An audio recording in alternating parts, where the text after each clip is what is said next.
I'm Josh Payne with the Shed Depot. We get questions a lot about how to determine whether or not your spot for your new shed is level. So today we're going to give you an easy way to check and a few tips.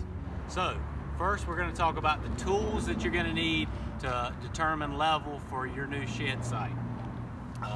We need a measuring tape. The longer the better. In this case I've got a 25-foot. We need some type of twine or line. You're going to need at least double the length of your building. So today we're determining level on a 14 by 32. So you need about 65 feet of some type of line. You need a hammer, some stakes, and if your building is out of level by more than about 12 inches, you may want a longer stake, particularly if you're doing this by yourself. A longer stake is nice to be able to tie the line off to go and check on your line level to be able to determine whether or not you're at level.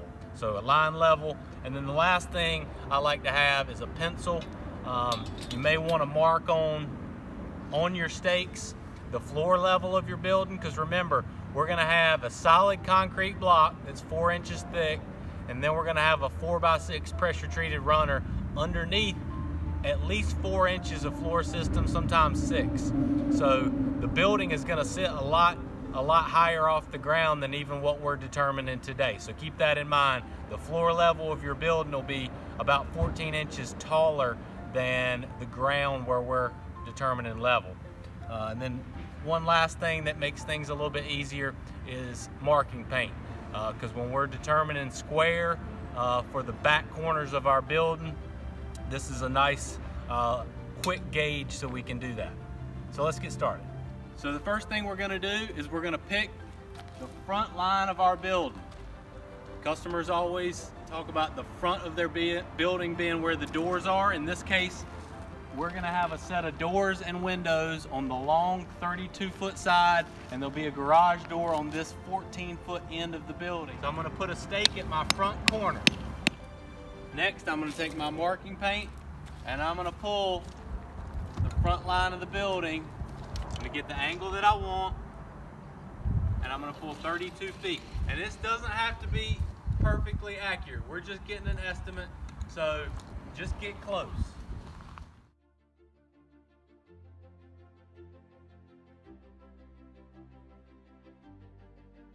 Now I'm going to put a stake at the other front corner of the building. Next, we're going to find the back corners of our shed. So we're going to start at our second stop, and we're going to pull the depth. In this case, it's going to be 14 feet. Now you want to try and get perpendicular to your front line, so a 90-degree angle, but we're going to check that as well. So just get close again. If you're off a few inches or even up to a foot, it's not a big deal. All right, I've got 14 feet, and I'm just going to mark it with my paint. We're going to do the same thing. We're going to try and pull on a 90-degree angle from our front line, and we're going to pull back 14 feet. Okay, now we're going to make sure that the four corners we set out are square. So we're just going to double check that by pulling a measurement from the front corner to the back opposite corner. And the easiest way to do that is with our twine.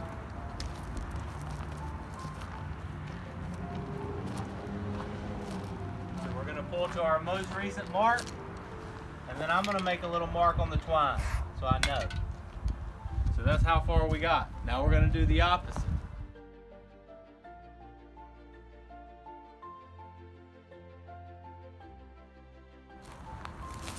I'm short of my mark here.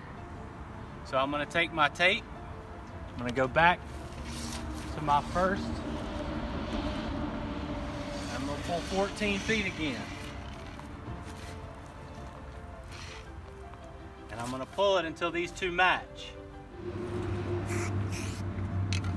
Now that we have our spots marked and we know how far off our building's going to be, let's level the building. Now our next piece of equipment. You can get these for about $2 at your local builder supply store. or if you buy a shed from us and you need one, we'll give you one so you can check level. It's just a line level. You'll look, it's got a little bubble in there so you can find level. And we're gonna attach this to our line. Our line is wrapped around our first post at the bottom of the ground. So we're gonna put it about 3/4 of the way down on the way to the back corner that we've already got marked. We've already got the line pulling this way.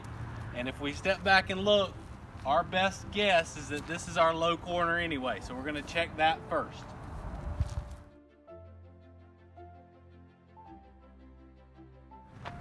Okay, now the bubble is in the middle, and that means this line is level. And we can take our measuring tape. We can measure. That's about 9 inches. So that means the ground from the front corner to this back corner falls 9 inches. Now we're just gonna rotate around to our front line. All right, now we're perfectly level. We're gonna measure again.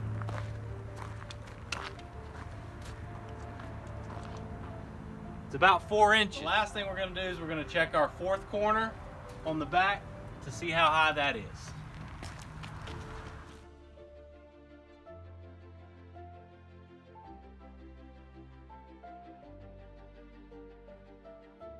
Okay, so the low corner, about 5 inches. So we know from our high corner, we've got 4 inches of fall to the opposite front corner. We've got 5 inches to this back corner, and we've got 9 inches to that far corner over there, all using this first high corner. You always want to go from the high spot to each of your other 3 corners to determine how far off it is.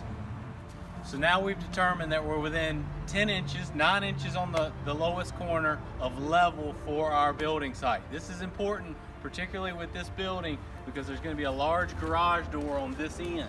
So we don't want the building sitting too high, otherwise we can't get our mowers and ATVs and other things into it.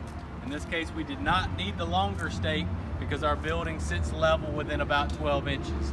Ideally, you want your building closer to the ground, within about a foot, which is what we include with our standard delivery, because it looks better and it's more functional for you to get in and out of your doors. But definitely consider where the high ground is in relation to your doors.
Thanks for joining us today. We hope this video will help you find the best spot for your new shed.